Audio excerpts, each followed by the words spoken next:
Urinary elimination. In this presentation, bladder catheterization and the suprapubic catheter will be discussed.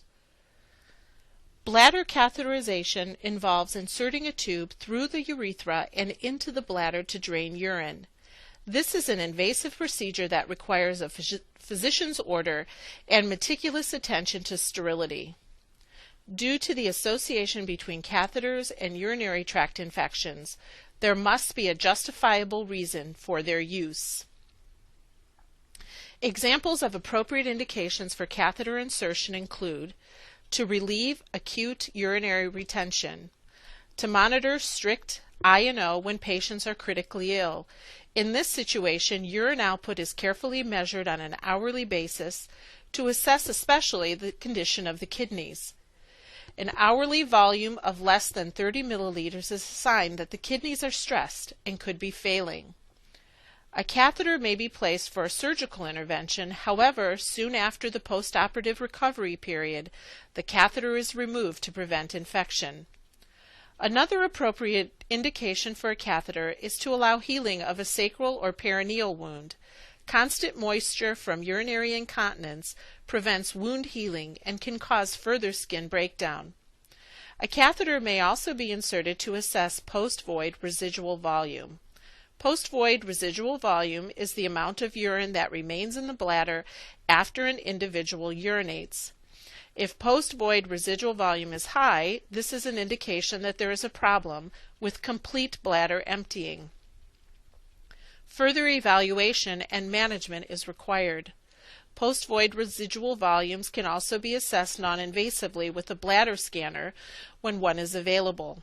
A bladder scanner uses ultrasound technology to assess the retained volume of urine. Lastly, at the end of one's life, a urinary catheter may be an appropriate comfort measure to contain urinary incontinence or to prevent urinary retention that could result from narcotic pain medicines. So this is a Foley catheter. It's an indwelling catheter that's anchored in the bladder by way of a fluid-filled balloon. The balloon is inflated during the insertion procedure. It is a double lumen tube, meaning that there are two channels within the catheter. One channel drains urine, and the other channel leads to the balloon for inflation and deflation. A Foley catheter drains urine continuously from the bladder, so it's attached to a drainage bag. As long as there are no obstructions in the drainage tubing, the bladder should be continuously empty when a Foley catheter is in place. This type of catheter will be our primary focus in lab. However, it's still important to address the straight catheter seen on this slide. You'll notice there's not a balloon on the tip. It's a single lumen tube, in other words, a sterile, hollow tube that is inserted in the bladder for one-time bladder emptying. It is also more rigid than the Foley catheter. It can be used to relieve urinary retention in the hope that the patient will start to urinate on their own if just given a little more time. It can also be used to obtain a sterile specimen to rule out urinary tract infection when a patient cannot produce a clean catch urine specimen. Another use is to assess post-void residual volume when a bladder scanner is not available. Patients who cannot void independently due to neurological injury or disease, such as a spinal cord injury, for example, will use a straight cath to self-catheterize at regular intervals to empty the bladder. So the next two slides show a sagittal view of the Foley catheter in place on a female versus a male. Firstly, notice the position of the balloon in the illustration in the upper right corner of the slide. Once the catheter is inserted and the balloon is inflated, the catheter is gently pulled down until resistance is met. This action will seat the balloon at the neck of the bladder. Secondly, note the difference in the length between the female urethra versus the male urethra. Is it any wonder that females have a higher incidence of urinary tract infection? The other significant point you must remember related to this difference in length pertains to insertion of the Foley catheter.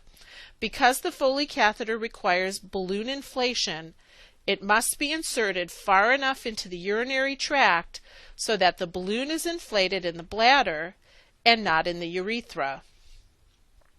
Inflating the balloon in the urethra will cause significant trauma and tear, and of course excruciating pain for the patient.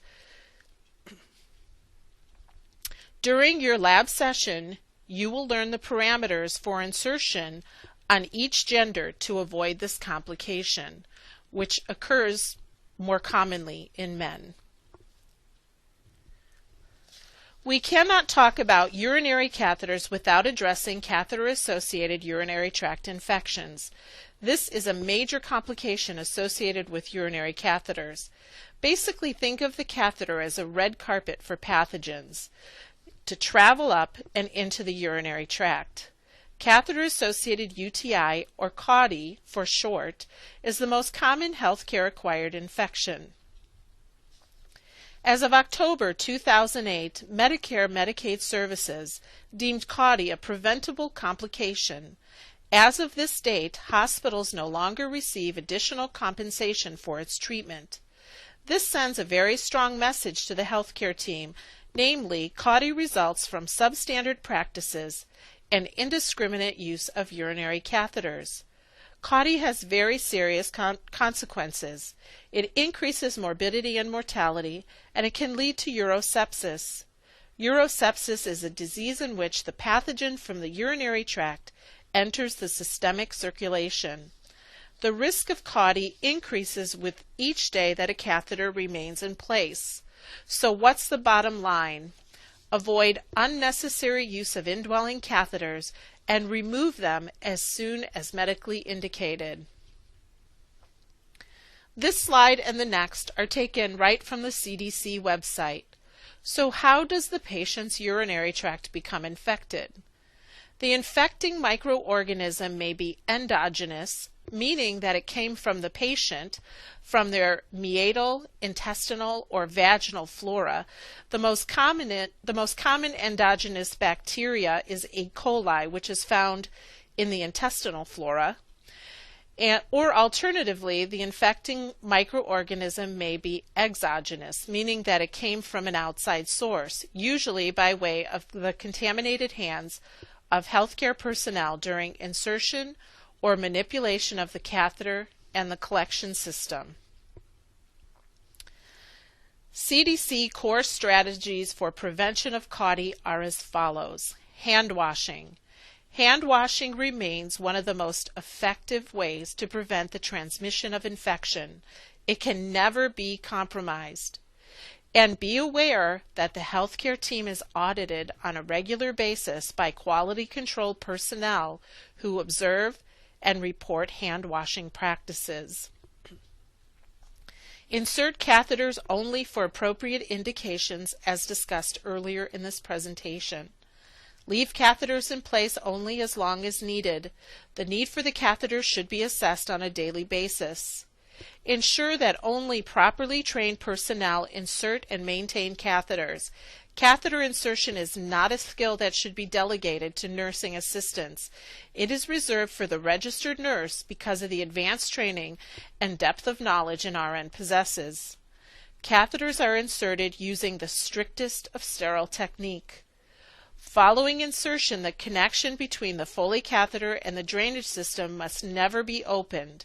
There is only one acceptable reason for opening this connection, and that is if the catheter becomes occluded with clots or sediment in the urine, the nurse may need to irrigate it with a piston syringe and sterile solution in an effort to remove the obstructing debris and restore the flow of urine. Lastly, the nurse must maintain unobstructed flow of urine from the catheter to the drainage tubing. Urine that is stagnant in the tube or catheter can become infected. Also, the drainage bag, and in particular the drainage bag spigot, must not be allowed to touch the dirty hospital floor.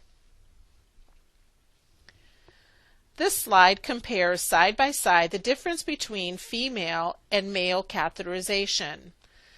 Position. Position the female patient in a dorsal recumbent position. This is supine with knees bent. An alternate position for the female patient is the Sims position when limited mobility prevents use of the dorsal recumbent. Male patients will be supine with the legs abducted. The size of the urinary catheter is measured by the French scale, which reflects the internal diameter of the catheter.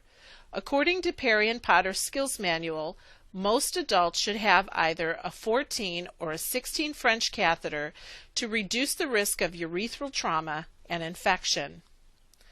With water-soluble lubricant, the nurse will lubricate the first 1 to 2 inches of the catheter before insertion on the female patient and the first 5 to 7 inches before insertion on the male patient. It makes sense to lubricate more generously with male catheterization as the catheter is being inserted farther. Sometimes the nurse may find that the prepackaged lubricant is in a syringe, in which case the nurse will squirt lubricant directly into the urethral opening of the penis. Insertion depth. For the female, the catheter is inserted 2 to 3 inches or until urine flows out of the catheter. Then, for good measure, it is inserted another couple of inches to ensure that the balloon has cleared the urethra and is in the bladder. For straight catheterization, the nurse will stop inserting the catheter when urine flows or after about 4 to 5 inches. In the male patient, the Foley catheter is inserted 7 to 9 inches or until urine flows from the catheter, and then it is further advanced all the way to the bifurcation. With a straight catheter, the nurse will stop advancing when urine is visualized. The catheter must be anchored in both genders to reduce traction on the urethra and minimize urethral injury. It is anchored using a securement device such as a stat lock. On the female catheter, it is anchored to the inner thigh. On the male, the catheter is anchored to the lower abdomen with the penis pointed toward the abdomen, if on bed rest, and to the upper thigh if the patient is ambulatory. There will be more on this step later in this presentation. Lastly, primary challenges, female versus male. On the female patient, locating the urinary meatus can often be a challenge, and on the male, advancing the catheter past the urethral sphincter or through a urethra that is constricted by an enlarged prostate can present quite a challenge. So let's review female and male genitourinary anatomy. On the female, note the position of the urinary meatus. The urinary meatus is below the clitoris and above the vaginal opening. If the catheter is inadvertently placed in the vagina with insertion, the nurse leaves that catheter in place to serve as a marker. Remember, the vagina is not a sterile environment, therefore the catheter is contaminated and no longer sterile. A new catheter and catheter kit must be used for a second attempt to catheterize the bladder. On the male, note the position of the prostate gland just below the bladder. In this picture, you'll see that it is red. The prostate gland encircles the urethra, and with prostatic enlargement that occurs naturally with age, the urethra can become constricted. This narrowing can make passing a catheter very challenging. A Coudet catheter is a specialized catheter with a narrow, bent tip that is designed to pass through a constricted urethra. The Coudet is usually more rigid than a standard catheter as well. Typically, the doctor will be the one to insert a Coudet catheter. In addition, the urethral sphincter may clamp down during the insertion procedure, often due to anxiety. If the nurse meets resistance while inserting the catheter, it is important never to use force against resistance. Rather, the nurse holds the catheter in place and asks the patient to take several deep breaths to encourage relaxation of the sphincter muscle. After several seconds, an attempt to advance the catheter is made again. If resistance is still met, This may signal an enlarged prostate or some other obstruction in the urethra. The nurse terminates the procedure and informs the doctor. On the left side of this slide is an illustration of a normal prostate gland versus one that is enlarged. Note how the urethra is affected by the enlarged prostate. On the right side of this slide is the Coude catheter. Again, it is made of a more rigid material and it has a narrow, angled tip to help it pass through a constricted urethra.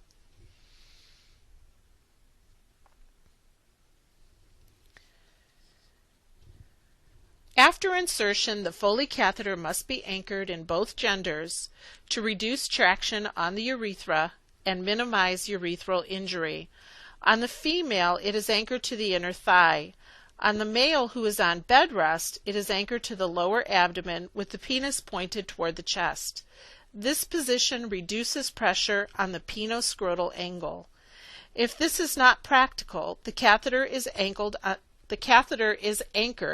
on the upper thigh. On both male and female, it is very important to allow enough slack in the catheter for movement of the leg without pulling on the catheter. Catheter care is essentially pericare with the addition of a catheter. The nurse will use mild soap and water to clean the perineum, and then with a new washcloth, the catheter is held securely and washed in a circular motion starting at the meatus and moving down the catheter length for at least 4 inches. It is important to remove all traces of soap so that the sticky residue doesn't serve to attract debris and bacteria to the catheter. Avoid lotions and powders on the perineum in the presence of a catheter for that same reason. Also, remove encrustations that form on the catheter. This is yet another surface that can harbor microorganisms. Catheter care is done at least once a shift or more frequently depending on agency policy, and after every bowel movement to ensure fecal matter is not on the catheter. Catheter removal requires a doctor's order. It's important to first note the catheter's balloon size. Indwelling catheters come in a variety of balloon sizes from 3 milliliters to 30 milliliters. The size of the balloon is usually printed on the catheter's port. Most common in adults is a 5 milliliter balloon filled with 10 milliliters of sterile water. The nurse will obtain a new syringe of the appropriate size from the med room. The syringe is attached to the balloon port and all the fluid is drained by gravity. The catheter is then pulled out slowly and smoothly. If resistance is felt, reattach the syringe and remove any remaining fluid from the balloon. The catheter is discarded per agency policy. Note the time of removal and the first void. The client should be able to void independently within 6 hours. Many clients will experience dysuria, painful or difficult urination, and frequency, small frequent urination, post-catheterization. These conditions are usually self-limiting and resolve with time. On occasion, however, urinary retention may occur after catheterization, so this is why it is important to keep that first void on your radar. A suprapubic catheter is a urinary catheter inserted surgically into the bladder through the abdominal wall above the symphysis pubis. Suprapubic catheters are placed when there is a blockage of the urethra or when long-term catheterization causes irritation or frequent infections. In terms of nursing care, the suprapubic insertion site on the abdominal wall requires cleaning at frequent intervals. The use of clean versus sterile technique will be dependent on whether the site is new or well established. As always, the nurse goes to the agency policy for guidance. On the left side of this slide, note the catheter following the normal anatomy to the bladder versus the suprapubic placement through the abdominal wall. On the right side of the slide, you'll see the suprapubic insertion site with a dry dressing intact. This concludes this presentation on urinary elimination.